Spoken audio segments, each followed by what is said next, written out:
поселок Зырянка доставили более 3 тонн груза производственно-технического назначения. Для координации действий по ликвидации последствий происшествия в Верхнеколымск накануне прибыла оперативная группа МЧС, также министр ЖКХ и энергетики республики Алексей Колодезников. По последним данным, частично нарушено теплоснабжение в 44 квартирах 16 жилых домов микрорайона Затон. Тему продолжат наши коллеги с места событий.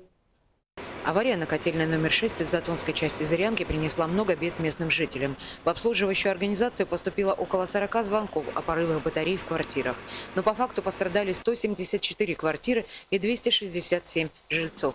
Причем 8 из этих квартир полностью заморожены. Александр Самсонов у себя дома пока удерживает ситуацию под контролем, но рядом стоят бесхозные квартиры, в которых просто невозможно находиться. Все в воде и паре. А вон сейчас я заведу вас в соседнюю, в 7-ю. 14 лет не было отопления, сделали. Ой-ой-ой-ой-ой-ой. Ну а вы-то сами как спасаетесь? Я обогревателями. Вот вчера пошел за 750 купил. Вот я и сейчас отогреваюсь.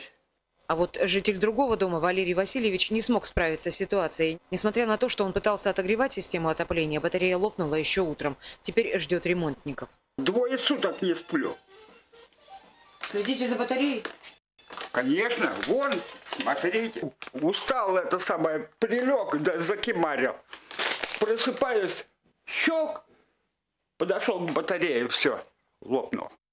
6-ю котельную Зырянки запустили еще рано утром, но система отопления жилищного фонда частично разморожена. Уже подсчитано, что в поврежденных квартирах необходимо заменить 88 радиаторов. Вот по состоянию на 13 часов, значит, ситуация следующая. Котельная в Затонской части района работает в уже штатном рабочем режиме. Температура на выходе 75 градусов, при давлении 6 паскалей. Идет подача тепла в жилые дома. Соответственно, начинаются аварийно-восстановительные работы в связи с размораживанием отопительной системы. Несмотря на запуск котельной, обстановка остается напряженной. На территории поселка Зырянка объявлена чрезвычайная ситуация.